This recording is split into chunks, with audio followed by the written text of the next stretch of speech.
20년 이상 부부가 멀어지는 심리.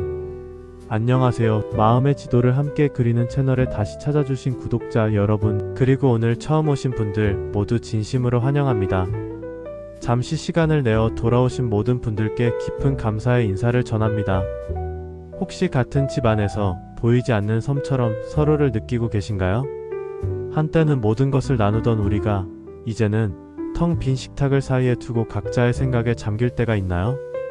대화가 줄어든 것이 어떤 큰 사건 때문이 아닐지도 모릅니다. 그저 서로에게 좋은 모습만 보이고 싶었던 마음이 반복되는 일상에 조금씩 지쳐갔기 때문일 수 있습니다. 오늘은 20년 이상 함께한 부부가 왜 서서히 멀어지는지에 대한 깊은 심리적 여정을 함께 떠나보려 합니다. 그리고 이 여정의 끝에서 우리 관계에 온기를 더해줄 아주 작지만 강력한 회복 루틴 3가지를 구체적으로 제안해 드릴 겁니다. 영상이 끝날 때쯤 여러분은 오늘 저녁부터 어색한 침묵을 깨고 따뜻한 분위기를 만들 수 있는 마법 같은 문장 하나를 분명히 얻어 가시게 될 겁니다.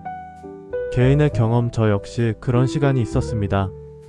예전에는 아내의 하루가 궁금해서 퇴근길에 꼭 전화를 걸곤 했죠. 오늘 뭐 했어? 라는 질문에는 설렘이 담겨 있었습니다.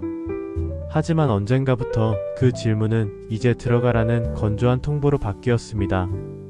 사소한 농담에 웃어주던 얼굴은 이제 넷플릭스 화면에 고정되어 있을 때가 더 많아졌죠. 처음엔 서운함이 밀려왔습니다. 그 다음엔 무덤덤해졌습니다. 하지만 마음 한편에는 여전히 작은 불씨가 남아 있었습니다. 다시 예전처럼 웃을 순 없을까 하는 작은 바람 말입니다. 이런 감정은 비단 저만의 것이 아니었습니다. 제 오랜 친구 한 명은 얼마 전 이런 말을 하더군요. 이젠 아내에게 무슨 말을 꺼낼 힘 자체가 없어. 퇴근하면 그냥 방전된 배터리 같아. 또 다른 지인은 힘들게 말을 꺼내도 상대가 전혀 다른 세상의 언어처럼 알아듣지 못하는 것 같아 포기하게 돼 라고 했습니다. 과도한 업무와 스트레스, 끝나지 않는 돌봄 노동, 미래에 대한 경제적 불안감, 그리고 서로 맞지 않는 생활 시간표까지 원인은 결코 한 가지가 아니었습니다.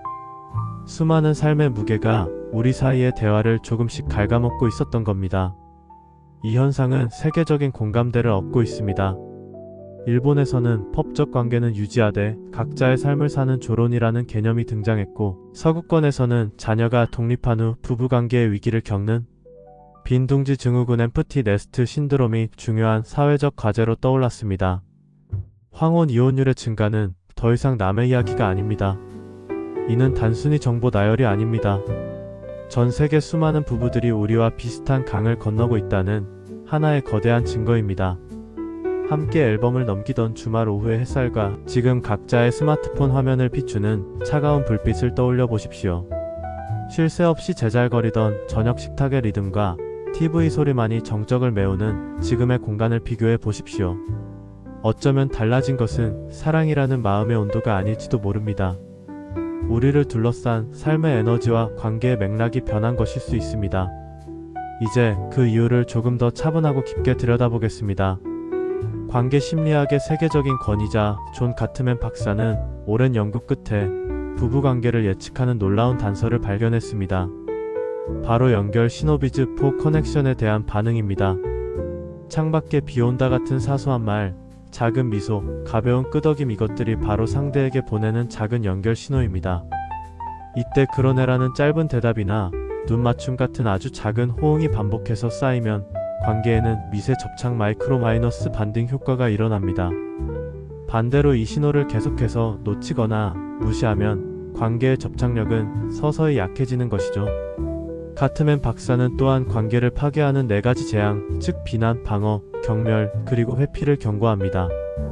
이 4가지 패턴이 반복되면 부부는 감정적으로 등을 돌리게 됩니다. 때로는 변해버린 말투나 무뚝뚝한 표정이 그 사람의 마음이 아니라 그의 몸이 보내는 신호일 때가 많습니다. 수면 부족과 만성 피로는 우리의 뇌에서 공감과 인내심을 담당하는 전두엽의 기능을 현저히 떨어뜨립니다. 한 연구에 따르면 단 하룻밤의 수면 부족만으로도 타인의 감정을 읽는 능력이 크게 저하될 수 있다고 합니다. 여기에 갱년기 전후의 호르몬 변화까지 더해지면 감정 조절은 더욱 힘들어집니다. 상대방을 비난하기 전에 우리는 먼저 서로의 컨디션을 물어야 합니다. 혹시 오늘 많이 피곤해? 이 한마디가 모든 오해의 시작을 막을 수 있습니다. 수십 년간 부부는 자녀 양육이라는 거대하고 명확한 공동 프로젝트를 위해 함께 달려왔습니다. 하지만 아이들이 떠나고 직장에서 은퇴하고 나면 함께 달리던 이유가 갑자기 사라지는 공백을 맞이하게 됩니다.